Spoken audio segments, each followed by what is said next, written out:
Hello. What's up, guys? Make sure wife's wishes are my best wishes. Not exactly. Let's get us started. Good shirt. Randy, What? you getting us started? Me? Yes, please.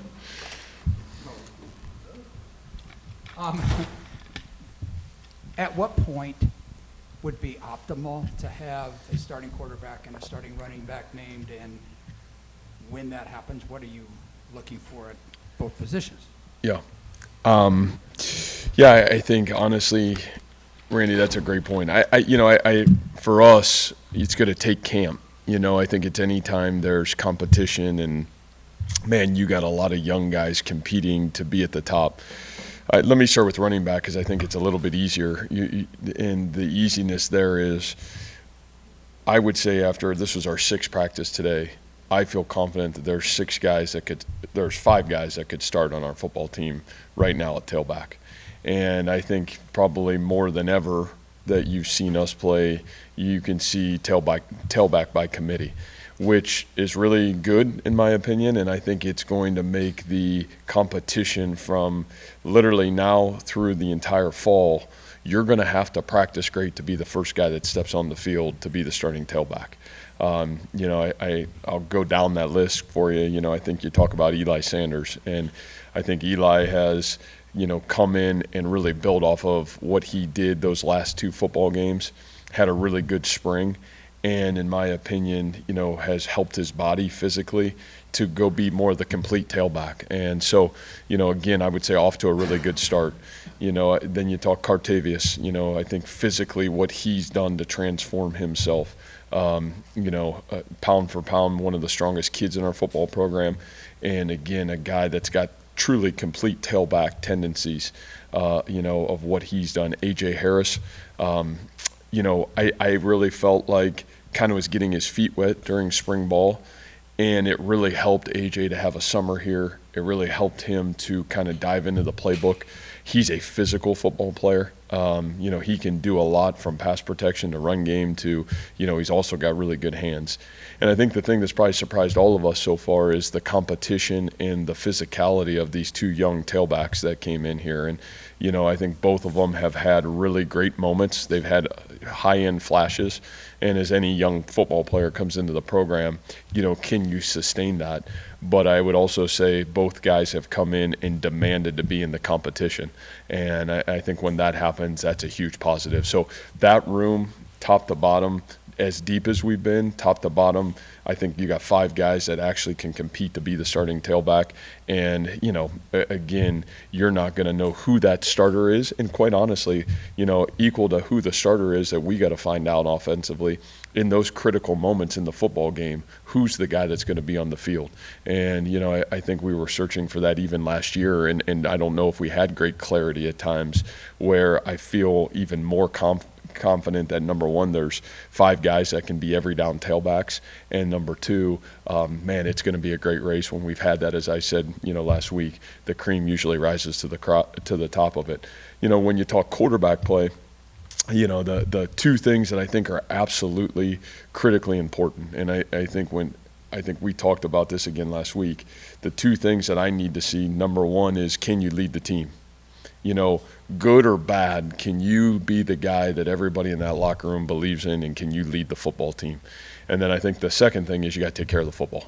When you've seen us play great quarterback play at Iowa State over the last, 7 years, what those guys have done elite is they've been able to take care of the football. I think all those other things will come, but I think those two things are first and foremost, and then have the ability to go through it. And, we've kind of split those reps, to be honest with you, even through practice of all three guys. You've seen all three guys get reps. Again, positive for me is that group has, I think, really great to have a summer to grow from what did they do in spring ball, where those guys all shared reps that practice in the spring with the ones, to what did I learn, what did I grow, take that into the summer, and then really have the opportunity to kind of come into fall camp with some confidence. And yet every day, there's good and bad from all of them, and the ability to grow forward. But those would be the two things that are critically important in my opinion.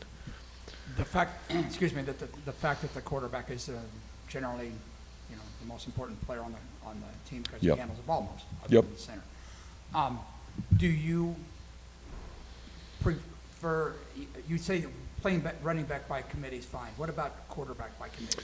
Yeah, I mean, if you look at our past, and, I think if you go back to the University of Toledo, and certainly you look at when Joel was here with us, and you've seen us play multiple players in a single game, and that's certainly not out of the question. I mean, I think those are things where you evaluate that as we continue to get forward and move forward. What I would say today, if we were playing a football game, you would go into the game and all three players would play in the football game. Now, is that where we're at as we continue to move through camp? That's why you have practice in camp and you continue to watch it. But, I think those are things for us that we would certainly look into. And, at Toledo for, really for 4 years, we played two quarterbacks, through the entire game.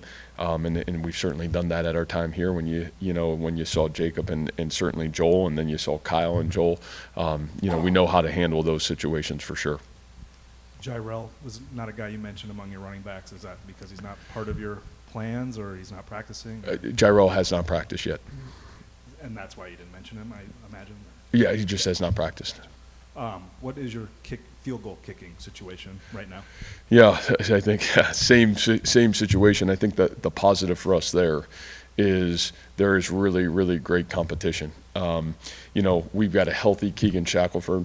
Keegan was hurt last year, hurt his hamstring and quad in fall camp, and so he really just took the kickoff duties for us last year. But you would say early in fall camp, he was a contender to be the field goal kicker. So he's been healthy. Obviously, you have Jace, and Jace is another year under his belt and really worked. And then we added a young man right at the end of the spring, Chase Contreras, who was the field goal kicker in Nebraska and started his career at Iowa Western. And man, he's been really impressive early on in fall camp. So 3 guys that I would tell you are competing and very similar. I think you're going to find out who's going to rise to the top. You got to continue to put those guys in stressful situations. Man, we had field goal today with, some red zone offense, and it was good to see those guys. All guys did a good job today, but I think, again, the test of time will tell. But I feel, again, completely different spot than a year ago. And again, a year ago, I would say as much on me as anybody. You just felt like with some injury standpoint, you end up putting a true freshman into some tough situations. I don't feel like we're that football team this year. You got some guys that have done it, have kicked in critical moments, and I think the competition there is hot and heavy right now. What was last year like for Jace? I mean, obviously, highs. Low lows, yeah. I think no matter what position you would play, to have the high of the highs and the lows of the lows, that's really hard. I mean, I don't think, we would be foolish not to say that wasn't a mental grind on Jace. But I think one of the things that I really do appreciate about Jace Gilbert is, and I told you, here's a kid that started as the quarterback in high school, that started on defense and was also the kicker, right? And he punted and he did it all. He's the guy that was a starting point guard on a championship basketball team, an elite baseball player. And so the thing I love about Jace is competitive excellence. And I know I talked about that again last week, just as a team. He brings that. And so I think the mentality of what he did in terms of what his process was January through the summer to come back and be a better version of himself than he was last year. We're really proud of him, and a guy that we all believe in as the human being. Obviously, the skill and the fundamental, he's going to continue to work forward on it. Similar to the quarterback question Randy asked, when it comes to kickers, would you, I guess maybe this is obvious, but would you prefer to have one guy that is going to be kick a 30-yard field goal, kick a 50-yard field goal, kick every PAT, where you're not making a decision every time you guys score, or like it's right in the, whose range is this, who's feeling good, who's missed 3 field goals? And Travis, that I think the simple answer would be yes, absolutely. But I also, players, formations, plays, and I've said that a million times, and everybody chuckles, but that is coaching too, right? You got to do a great job of trying to put your team in the best position to be successful and play to the strengths of who those players are. and we know that the margin of error is so small that you want to try to give every guy his strength when he steps on the field. And I do think the neat thing about all three of these guys is you would not say that leg strength would be a challenge to those guys. So I think I would have the same answer, probably that consistency standpoint. That's who you want to go with. And again, I think hopefully fall camp unfolds that. If we have to continue that competition through the early part of the season, we will. But you want the guy that you believe in and consistency that can do it all. But the great thing for me is all three of those kids are great humans. They're great competitors, and you see them cheering for each other. And that's a hard spot, and there's only no different than quarterback. At times there's one of those guys on the field. So we're excited that they all bring different strengths, but one of the things that we're not concerned about is leg strength with those guys. Matt, you touched on it on Media Day with Coach Langs having to build a program from scratch. Did he share any details, or are there any details about what he did that most impressed you when you wanted to bring him on? Yeah, I think, Rob, the biggest thing that was relatable to me is understanding when you come and you start your coaching career at the ground up. And twofold when I say that, Jordan's first job was Division III football, played Division III football, comes from a family of educators. His father was a great high school football coach. And then, Jordan goes to a really, really good Division III program. And then, man, your first job out of the gate is to start from scratch, build a facility, start a football team, recruit to not playing games, and then all of a sudden playing games to then having success. I think all those things were intriguing to me, and I think Jordan certainly polished in how he communicates with young people, how he communicates with the team, and then the overall vision of, I think when you think special teams, it does serve every aspect of the program, right? It's about the ball, it's about field position, and again, when we've been really good on special teams, we've won in that margin too. Field position, starting field position, helping our defense out, making sure that we're giving them the longest field to be able to defend. And I think those were all things to me that getting the big picture, understanding that it's not just about you or this, it's about serving the team and making sure that the kids would buy into that vision. I thought that was really important. And pertaining to special teams, I know you've said repeatedly that scheme is not necessarily going to change, and scheme's not necessarily an issue when there are issues. Is it just a matter of like one guy goes the wrong way in punt coverage, or it's obvious when someone misses a field goal that was not a good special teams play, but how do you kind of assess what went wrong before and how it's being fixed now? Yeah, I think for us, again, when you look at our coverage units, I feel like we've been very strong the last 2 years. I think the last time we had real issues in those units was, that 2020 COVID year, that first game, and we can remember that. And, there were those where a guy missed here or there, and boy, it ended really bad. It cost us a football game. But I really feel like we've been strong in our punt coverage. We were net punt. We were one of the tops in the country. You looked at, our kickoff coverage team. We were 7th in the country last year going into the last game at TCU. And, nobody covered more kicks in college football last year than Iowa State did. And so when I talk about, some of that being, we need to get some balls in the back of the end zone. We need to not have to cover. When you look at year prior to, and you have Andrew Mevis, we were the least amount of coverage kicks in college football. And so, again, how do you develop your specialists to be at your best? How do you then, and I would say the areas in the return unit, where can we be better? How can we, be better returning punts? How do we not let the ball hit the ground and force that 15-yard balls on the ground? And how do we do a great job of that? I think we know how. It's not a schematical issue, but again, it's, the confidence of the punt returner going to get the football. All those little details that are in there, I think those are things we can be much better at. But, again, Kene Nwangu's here in 2020, and we're the best kick return team in the country and in the Big 12. And so, a lot of it is the who. I think we're stronger in all those areas. I think some of those young pups may be guys that can even help us in some of those areas, but it's finding who the players are. It's the players, and then let's make sure that the scheme around them gives them the best chance to affect the game in a positive way. Obviously, replacing Will McDonald and MJ Anderson isn't an easy task or anything like that. I was wondering on the defensive line specifically, especially the younger guys, who's kind of separated themselves from the rest of the pack right now. Yeah, the ones right now, across the board, if especially at those end spots, you look at that group and, Tyler Onyedin, I think a lot like some of those freshman football or some of those young football players a year ago at running back.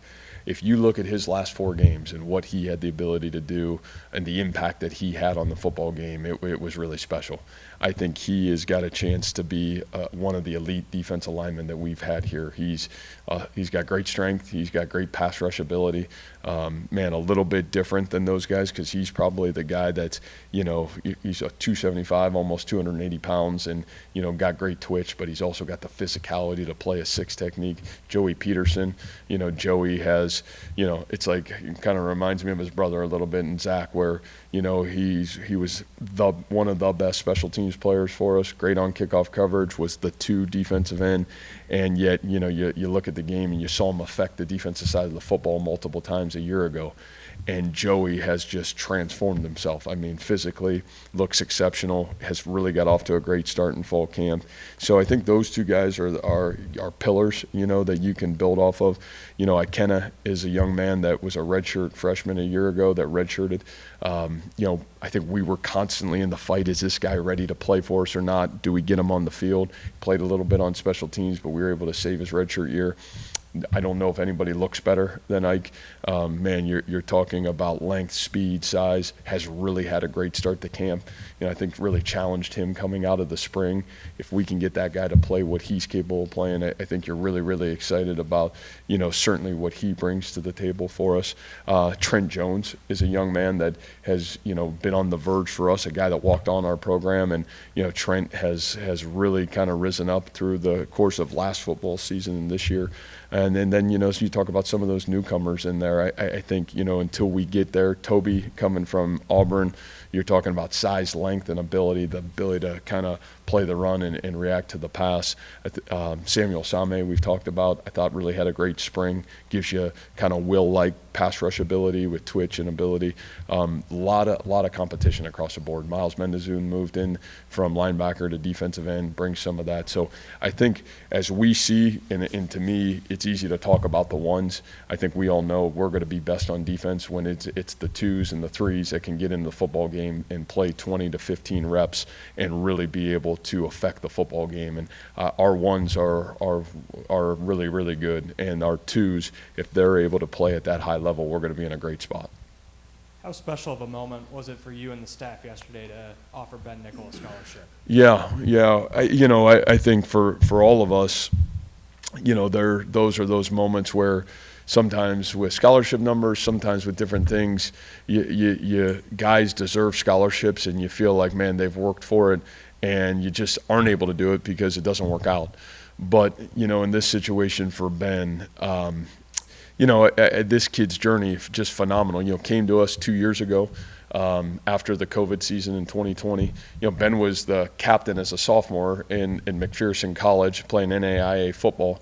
And, he comes to us and just one of the hardest working kids on our team. He's a 41-inch vertical jump, a guy that came in. We played him at wide receiver in the 2021 season where he redshirted, in 2022 fall camp. And I had said this when we were talking about giving Ben the scholarship. We're like, man, can this guy maybe help us on defense? And he's going to be an elite special teams guy. And I went to Ben and really talked to him about coming over and transitioning to the defensive side of the football. So, gosh, you've asked so much of this kid. He goes over on the defensive side. If you talk about special teams tackles, Ben was second on our team in special teams tackles, ended up starting on all 4 special teams for us last year. And then you look at what he's physically done, and you'll see Ben's completely transformed. Another guy put on 15 pounds.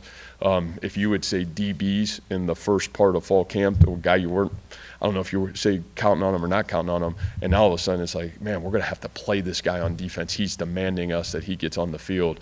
Man, what he brings to our football team in a multitude of different ways is really special. And then how he goes about his process. I think if you asked our football team, man, guys that reflect the culture and what we want to to stand for in this football program, I think every kid in our program would talk about who Ben is as much as what he does as a football player. So you throw all that together, and it was a no-brainer. And I think you saw even in the video that was released the emotion of our kids for Ben. I think it tells you a lot about who he is and really what he's about. Hey, Matt, in speaking with Jared Hubbard last week at Media Day, he talked about, kind of how Coach Clanton has really simplified things on the offensive line in terms of, maybe less scheme, less thinking, and just kind of being more aggressive. How have you seen that implemented, and what impact have you seen from it so far? Well, I still think that starts at the top. And, I think that's one of the things where we talked about, is the scheme the issue? No, but maybe the how we do what we do in some areas is maybe challenging us, whether that's wording or complication. Man, how do we simplify and, across the board on offense, and how do we allow our kids to play fast and really kind of play, we know when our kids play fast, their physicality and aggression has the ability to be at max speed. And, I think that give a lot of credit to Coach Shieldhouse and the trickle-down effect then. I think Ryan, that's a master of the fundamental, and I think also simplifying the scheme as well. And, I think one of the things I do really like on this offensive side of the ball, you got Coach Pauley's been an offensive coordinator. You talk about Ryan's been an offensive coordinator. You talk about Coach Shieldhouse has been an offensive coordinator. Obviously Mouse has been here a long time with us. And so I think one of the nice things that group has is taking that challenge that I gave is, man, can we simplify and can we allow our kids to play with confidence on the field? And I think you've started to see that. And I think no place can it be more effective where the O-line and the D-line are the fastest point of attack on the football field. And I think that offensive line has to have confidence coming off the football and understanding what's going on. So, I think it's been a top-down mentality. And obviously one of the strengths that I talked about when we hired Ryan, he's a really great teacher. And I think that starts when everybody's aligned to that vision, and then certainly the ability, then the one-on-one situation with the group, can you do a great job translating that? And he's done a great job. And I think our kids are a lot more confident in that area for sure. When it comes to special teams, is the emphasis or starting point of eliminating mistakes different than offense and defense? Because it seems like the mistakes there can be so outsized, and Yeah.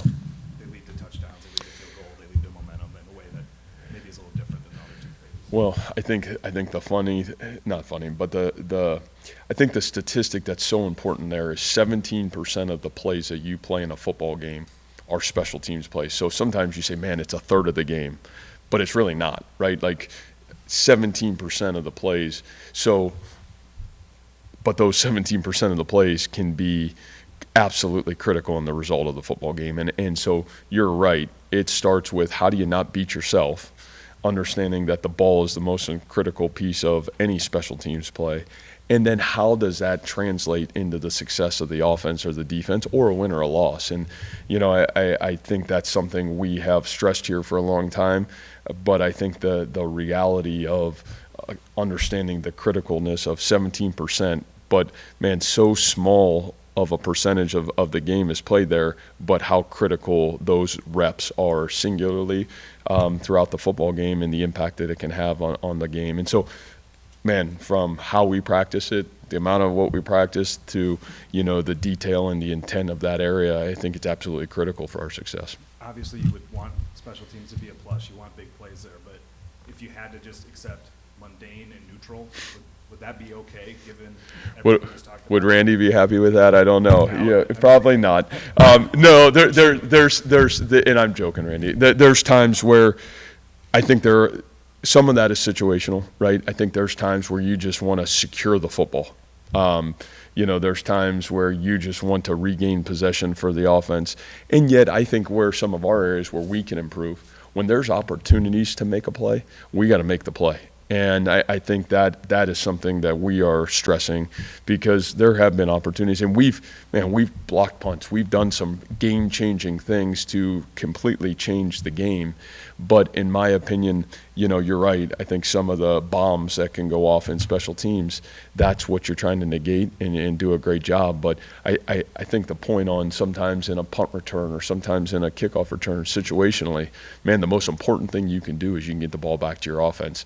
Man, if we're punting the football, the net punt maybe at times may not be as important as, man, getting that ball punted out of bounds if you're going against elite returner or TCU and they got the best kickoff team in the country, and it's, man, making sure that we're kicking the ball where it needs to get kicked, because if you're a hair off, you really put the team at a great disadvantage. So I do think it's more than just, hey, scheme, or there's so much situational football that comes into, I think, special teams. And again, 17% of the game is played there, but those plays are so critical. That's why it's not just scheme, it's not just, it's personnel, it's situation, and then it's scheme. Yep. Thanks, guys. Thank you.